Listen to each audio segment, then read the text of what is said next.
Sejam bem-vindos ao nosso primeiro LeixCast.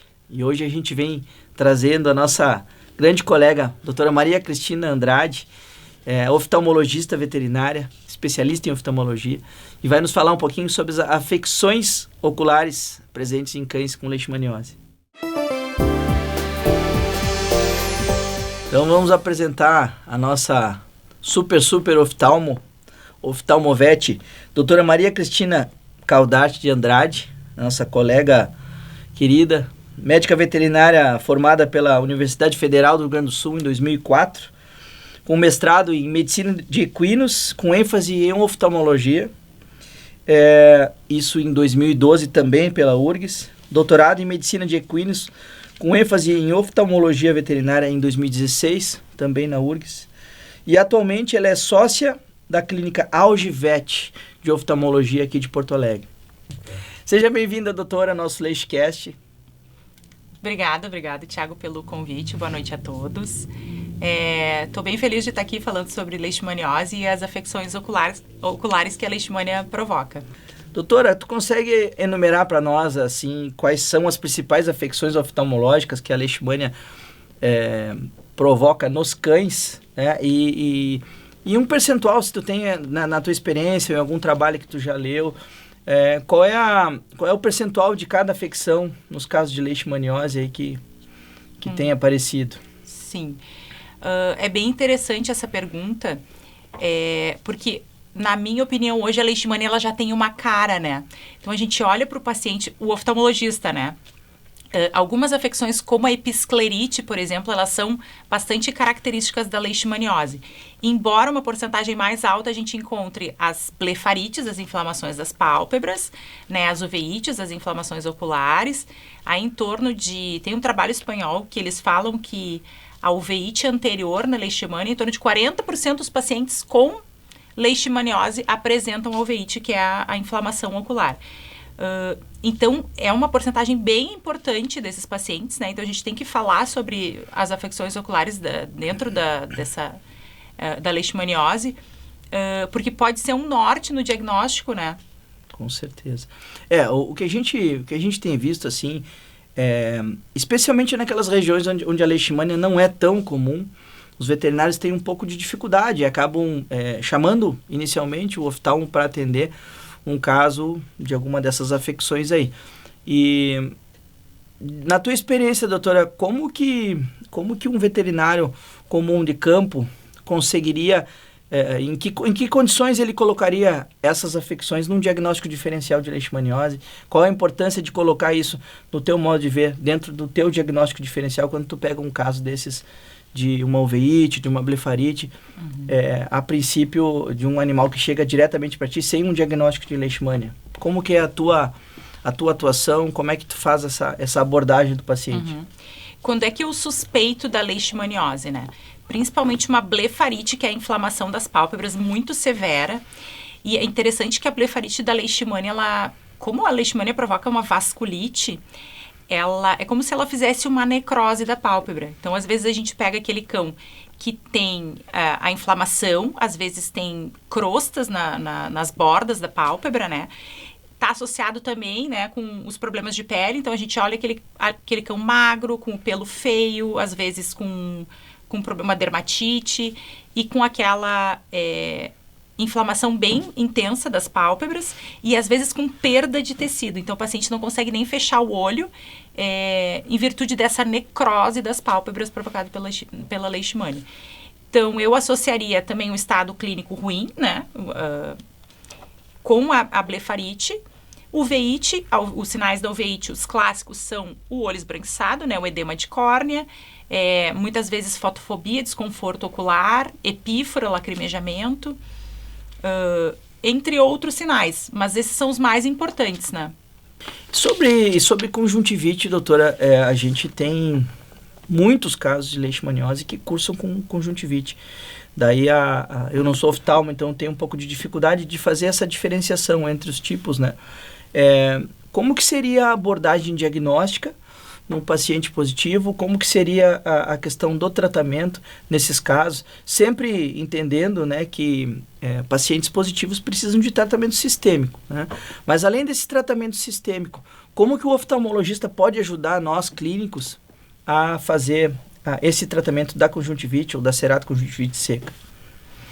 Então, a conjuntivite, ela pode, tem vários graus, né, e vários tecidos afetados. Então, ela pode ser só uma conjuntivite, ou seja, só a conjuntiva, que é a pele que circunda o olho, afetada.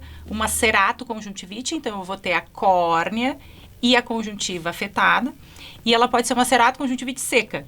Então, eu vou ter esses sintomas oculares e em virtude também de um olho seco. Então, de uma baixa produção lacrimal.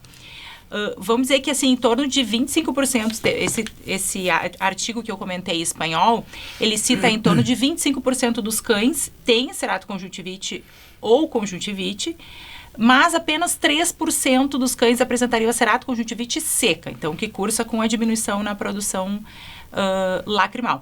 Então, às vezes, no início da doença é um pouco difícil da gente diferenciar, né? Porque como tem muita inflamação ocular, quando eu vou fazer o teste da lágrima de Schirmer, o teste da fitinha, eu posso ter um falso negativo ou um falso positivo, enfim.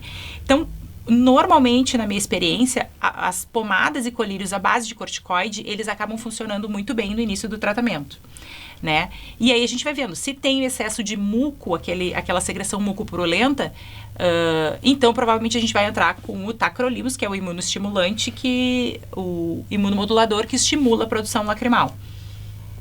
Perfeito. Eu vi tu falando ali em questão de blefarite, né? Talvez uma dos sintomas mais clássicos dentro da leishmaniose. E eu como clínico, eu recebo muito essas perguntas, né? Meu cachorro tá com lesão em volta dos olhos e às vezes não é só um ressecamento da pele, mas feridas mesmo, ulcerações mesmo em volta dos olhos. Que tipo de produto? Claro, sempre falando e ressaltando que nós faríamos o tratamento sistêmico para que tudo isso regrida. Mas enquanto isso não regride, enquanto o animal tenha ferida ao redor dos olhos, como que a pessoa que tipo de medicamento pode ser usado que não vá afetar os olhos, né? Daqui a pouco, que tipo de produto a gente pode colocar no local para que favoreça um pouco mais a questão da ferida e ajude na cicatrização dessas feridas ao redor dos olhos? Eu gosto bastante de usar as pomadas oftálmicas, né? Então, a base de antibióticos com corticosteroide, porque ajuda bastante, tem um processo inflamatório muito intenso, a gente sabe, né? E deposição de imunocomplexo nas pálpebras. Então, a gente tem as de uso veterinário, a gente acha que só tem uma pomada, né? De uso veterinário. Posso falar o nome? Não? Pode, claro. Que é o Keravite, que é betametasona, se não me engano, ou hidrocortisona com gentamicina, né? Que funciona bem, e as pomadas de uso humano, que daí nós temos mais variedade de antibióticos, com dexametasona, que tem uma potência de ação um pouco maior. Então, isso ajudaria a combater essa inflamação severa provocada pelos deposição dos imunocomplexos e as vasculites que existem ali no tecido. E ajudaria também no processo cicatricial e para não contaminar, ter uma contaminação secundária por uma bactéria. Sim, esse é o grande problema, especialmente nas épocas mais quentes, né? E a gente está falando especialmente naqueles animais de tutores de baixa renda, né? Então, normalmente pessoas têm um pouco menos, podem ter um pouco menos de cuidado, enfim, e aquilo ali virar uma miase, enfim. São coisas que acontecem com bastante frequência. A gente também tem cães, né, que tem uma quantidade de pelos em volta dos olhos e às vezes os tutores não chegam muito perto, não tocam, e aí por baixo de todo aquele pelo ali pode ter essa... Não fazem higienização. E até o tratamento sistêmico começar a fazer efeito, daqui a pouco é interessante a gente ter algum produto para usar. O importante sempre é a gente corar com fluoresceína, né? Porque no caso do paciente ter uma lesão de córnea, aí os corticoides, eles são contraindicados na córnea. Eu poderia usar o corticoide ao redor na pálpebra, mas aí eu tenho que prescrever para um tutor extremamente cuidadoso, né? Que vai usar a pomada de corticoide só ao redor dos olhos, né? E não vai usar... Lembrando que sempre... Que quem vai ver o nosso material, quem tá assistindo o nosso podcast, nem sempre é um veterinário, né? Então, a gente sempre recomenda que tutores procurem. Nós estamos falando como oftalmo porque a gente precisa... Eu, como como médico veterinário trabalhando com leishmaniose, eu sempre preciso, nessas ocasiões, de alguém especializado, alguém que vai me dar esse suporte. Até porque são coisas que, dependendo das medicações que são usadas, tem consequências, né? O que a doutora está falando aqui, né? Se a gente for utilizar medicamentos à base de corticoide e não for feito um diagnóstico bem correto, e tiver alguma afecção de córnea especialmente, né? A gente pode estar piorando o quadro. Então, isso é bastante importante o que ela está falando. Nós vamos precisar, sim, de alguém especializado para poder nos orientar, tá? Então, cuidem muito na hora de utilizar essas medicações para não fazer ou piorar a situação, né? Isso. Eu já tive um paciente com leishmaniose, que então tinha essa necrose das pálpebras, né? E tinha o olho seco, então tinha uma blefarite severa, tinha a ceratoconjuntivite seca, e pela necrose das pálpebras ele não conseguia fechar o olho. Então, era um paciente bem complicado da gente tratar. Então, a gente prescreveu a pomada para colocar nas pálpebras. Claro, o tratamento sistêmico, que ajuda muito, né? Às vezes, a gente não consegue controlar só com medicação tópica. Tem que estar lá ou com corticoide oral, milteforam, enfim, com tratamento sistêmico para ter uma melhora na parte ocular também.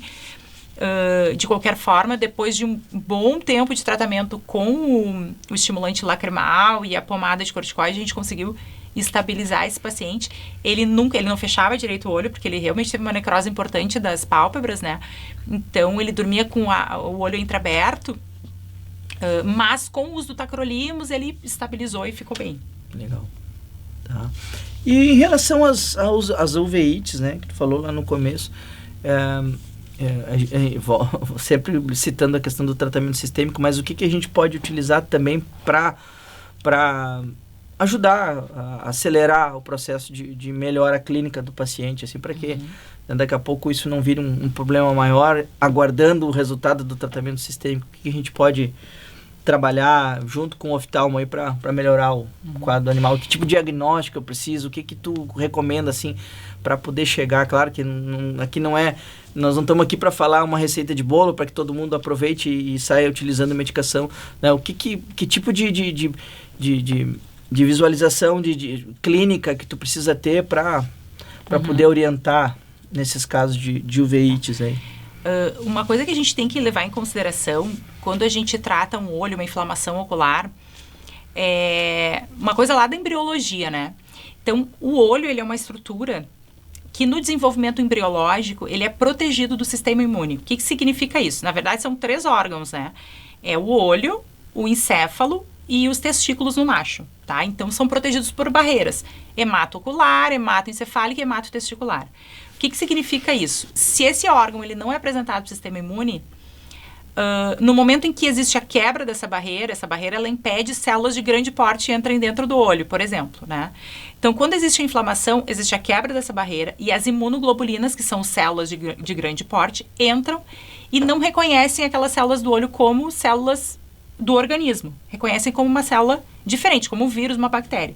Então, existe a formação de uma reação autoimune. Então, elas começam a agredir as células, as proteínas do olho, como se fossem um vírus, uma bactéria, algo externo. Então, isso faz com que a gente precise, só para a gente raciocinar no tratamento de uma uveíte, né? Com que a gente seja muito agressivo no tratamento. E, basicamente, o que eu tenho de melhor anti-inflamatório para suprimir essa resposta autoimune? É o corticoide. Então, basicamente, o tratamento de uma uveíte é com corticoide tópico e muitas vezes com corticoide oral, dependendo da resposta do paciente. Sempre com aqueles cuidados de corar com fluoresceína para não usar o corticoide num paciente com úlcera de córnea. Mas basicamente, assim, e muitas vezes já tive paciente com leishmania que a única forma da gente resolver a uveíte era com injeções subconjuntivais de corticosteroide. Que tem uma ação melhor na mucosa ocular, enfim, que a gente controlava bem a uveíte até que o tratamento sistêmico fizesse efeito e conseguisse estabilizar o paciente. Tem alguns trabalhos que mostram também que a leishmania, a mastigotos, eles são encontrados em vários tecidos oculares. Então, na esclera, na íris, no corpo ciliar. Então, às vezes, com a formação do imunocomplexo, então o macrófago fagocitando esse mastigoto, e muitas vezes só o parasita. Então, esse parasita dentro do olho, ele atrai essa resposta imune. Então, é uma inflamação que ela é muito severa. E se a gente não usar o medicamento para matar o parasita, ela vai ser persistente. Então, eu vou ter que usar corticoide por longos períodos. Às vezes, são meses usando corticoide para controlar uma uveíte. Isso. O corticoide é um mal necessário. A gente também usa corticoide no tratamento sistêmico. Eu sempre digo assim, eu tento usar o mínimo necessário para manter, às vezes para reduzir uma resposta imune muito exacerbada em um determinado momento, mas eu realmente tenho pacientes que usam corticoide por bastante tempo, né? Seja por um problema ocular ou seja por alguma outra resposta imune que não ceda aos imunomoduladores que a gente está acostumado a usar de maneira sistêmica. Então, assim, eu sempre digo que é um mal necessário. Tem as suas consequências, né? Mas a gente precisa... Veterinário, em geral, tem medo de usar corticoide, eu sempre digo isso. Quando eu prescrevo, eu vejo que as pessoas ficam um pouco... Né, especialmente com veterinários, as pessoas ficam um pouco, né, receosas de utilizar, né, e é o que eu sempre digo, não precisa ter medo de usar, né, nós estamos falando de uma doença grave, de uma doença que, se tu não barra uma resposta imune muito exacerbada, tu pode ter uma afecção renal, e essa afecção renal é definitiva muitas vezes, e tu não tem o que fazer. Então, antes a gente, né, tentar e correr o risco de um Cushing, enfim, de alguma coisa pior aí, iatrogênica, a gente tem uma doença infecciosa que está, né, matando o rim, que é um órgão essencial, e muitas vezes tu não consegue reverter de outra maneira. Então, o corticoide é um mal necessário não só para as afecções oculares, né, para todo o tratamento sistêmico. Eu já tive um outro paciente, até era um bulldog inglês, que era um paciente que começou com uma uveíte anterior, que é a mais comum, a forma mais comum de uveíte na leishmania é a uveíte anterior. Então, normalmente a parte anterior do olho, que é a íris e a córnea, né, e a câmara anterior. E essa uveíte foi evoluindo, porque esse paciente ficou com o tratamento sistêmico negligenciado por algum tempo, né.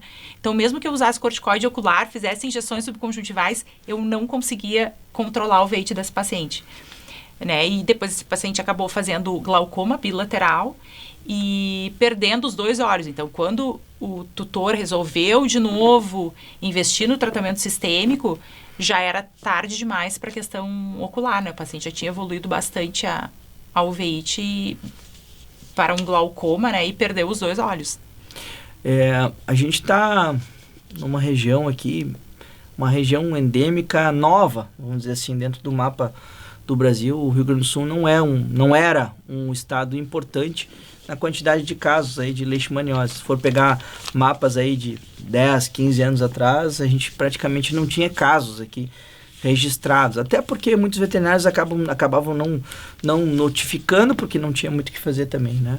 Então são desses bastante, relativamente novas aqui para a maioria dos veterinários. Eu queria que tu me abordasse mais um temazinho assim. A gente sabe que tem algumas raças de cães que tem uma tendência a ter um pouco mais de ceratoconsjuntivite seca. Eu vou bater um pouco mais na cerata seca, porque, por exemplo, Bulldog, Shih Tzu, são raças que naturalmente já se apresentam com isso. Mas também são raças que se apresentam frequentemente com doenças de pele, né?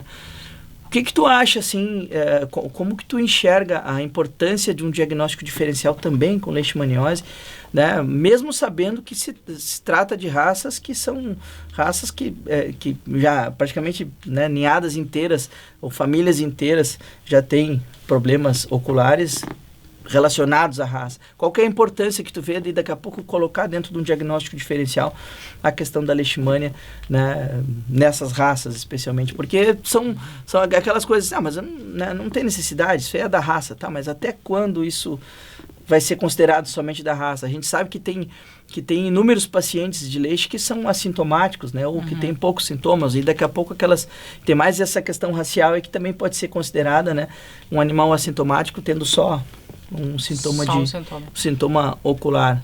Tu costuma fazer esse tipo de diferencial? Tu acha importante? Como é que tu enxerga essa abordagem aí? Assim, por exemplo, um shih tzu, né? Que não vive numa área, não sei, endêmica. É difícil hoje dizer que área é endêmica ou que área não é endêmica. É que eu queria te colocar numa enrascada. Mas que não tem acesso à rua, que eventualmente passeia numa pracinha, mas que mora num apartamento. Se não tem nenhum problema de pele mais grave, enfim, é só o olho seco, esse é um paciente que talvez eu não fosse investir num diagnóstico diferencial de leishmaniose. Agora, eu não sei, lembra, Thiago, uma época a sinomose tinha cara, né? Ai, aquele paciente assim, olha, nossa, que cara de sinomose. Pra mim, mais ou menos, eu compreendo a cara da leishmania. Eu olho para um paciente, vamos fazer um teste para leishmania. É aquela coisa, é a blefarite, é a inflamação ocular, né, das pálpebras. É um paciente com pelo feio, por exemplo. Magro. Né? Magro. Bom, se fizer um exame de sangue, vai aparecer uma anemia, uma linfadenomegalia, sei lá, um ou mais... 2 ou mais linfonodos fora de regiões diferentes do às vezes corpo, né? Bastante alopecia periocular, né? Esses dias eu diagnostiquei, na verdade, um paciente com leishmaniose. Ele tinha uma episclerite, mas era um cachorrinho aparentemente saudável, mas morava numa região que tinha bastante acesso à rua. Era um cachorro que ficava numa oficina mecânica, então ele ficava solto. E só uma episclerite. Eu olhei um pouquinho de alopecia, que é a perda dos pelinhos perioculares. Eu falei, quem sabe vamos testar uma leishmania, porque esse cachorro aparentemente é um cachorrinho saudável, jovem, de 3 anos, com uma episclerite. Episclerite, eu tenho que ter uma doença infecciosa. Dito e feito, né? O paciente deu positivo para leishmaniose. Eu tenho pacientes, falou em shih tzu de apartamento, eu tenho pacientes shih tzu de apartamento, bem cuidadinho, que não sai de dentro do apartamento, que não desce para praça, da onde que pegou? Vai saber. Né? Também tinha olho seco, não foi por isso que veio, né? Mas veio com uma ulceração de ponta de focinho. Mas, enfim, poderia ser um cão que não tinha ulceração de ponta de focinho, que tinha olho seco. Então, isso é uma questão que eu fiz já de propósito, já para a gente trazer a discussão, né? Sim. Que em regiões endêmicas, especialmente, nós estamos falando... Aqui eu considero uma região endêmica hoje porque a gente tem muitos pacientes positivos. Mas tem regiões do Brasil que tu tem quase que 75% dos cães positivos. Mesmo os assintomáticos. Então a gente está falando de raças, né, que tem ceratoconjuntivite seca, que são comuns, que, vamos dizer, de cada 10 bulldog que tu vê, sei lá, 7 tem problema ocular. Né? Então, e talvez isso também tenha que ser colocado num diferencial aí, porque tu tem, especialmente, como eu volto a dizer, né, especialmente naquelas regiões que tem muita leishmania, porque isso pode ser, sim, aquele dito assintomático que precisa, sim, de tratamento também, e que talvez o tratamento oftalmológico ele ajude, mas fique naquele vai e vem, né, sem resolução. Exatamente. Então, esse é um dos casos também que a gente investe mais no diagnóstico. Então, é um paciente que eu tratei uma uveíte, fiz um exame de sangue, não tinha muita alteração, porque às vezes pode ter o assintomático que não tem nem alteração no exame de sangue, né? O paciente com leishmania. Não sei de onde é essa uveíte, se a uveíte cedeu ao tratamento tópico, ok. Se não cedeu, a gente vai investigar mais e aí o teste da leishmania com certeza entra no diferencial. Para encerrar, doutora, queria saber se tens alguma outra colocação para passar para os nossos ouvintes aí, mas desde já agradeço a tua presença, muito obrigado aqui no a tua presença no nosso primeiro Leishcast, né? Esperamos que possa retornar aqui para voltar a falar da tua especialidade, que é muito legal, é muito enriquecedor o conteúdo que tu traz pra gente, e com certeza vai ser muito útil para todo mundo aí que tem ou veterinário ou tutor de pet aí que tem nos seus pacientes com leish algum tipo de afecção ocular. Muito obrigado. Eu que agradeço o convite, Thiago, muito bom estar aqui conversando contigo e podendo passar um pouco daquilo que a gente aprende, né, na prática também. O que eu diria é, procure auxílio veterinário, principalmente se notar lesões que não cicatrizam. Né? Então, a blefarite, que é a inflamação das pálpebras, que não cicatriza, inflamação crônica, às vezes o paciente não tem nem prurido, né? Não dá muito prurido essa lesão, ou coceira. Lesões que não cicatrizam, apesar do tratamento, devem ser investigadas. Legal. Mais uma coisinha, fala um pouco da tua clínica, onde é que o pessoal te encontra aí para consultar, para saber mais informações, para poder levar o cãozinho aí para tu atender, como é que faz? Sim, a Auge fica lá no bairro Petrópolis, na Amélia Teles 497, né? Porto Alegre, né? Em Porto Alegre, então ali a gente tem, na verdade, todos os equipamentos, enfim, para dar um suporte para essa parte ocular de oftalmologia, bastante intensivo para o paciente, né? Então, se tiverem dúvidas a respeito dessas lesões oculares, podem nos procurar. Vocês atendem lá cães, bairro gatos, Petrópolis. cavalo, qualquer espécie de... Qualquer espécie. A doutora Paula, que é minha sócia, atende também bastante animais silvestres. Legal. Ratinho, papagaio, enfim. Legal. Tá? Basicamente cães e gatos. Os equinos a gente atende a campo, né? A campo, obviamente. Então tá, pessoal, muito obrigado. Uma boa noite para todos aí. Fique com Deus. E não se esquece de se inscrever no nosso canal. Clica aqui embaixo aí se gostou do nosso vídeo. Se inscreve e compartilhe nosso vídeo aí. Uma boa noite.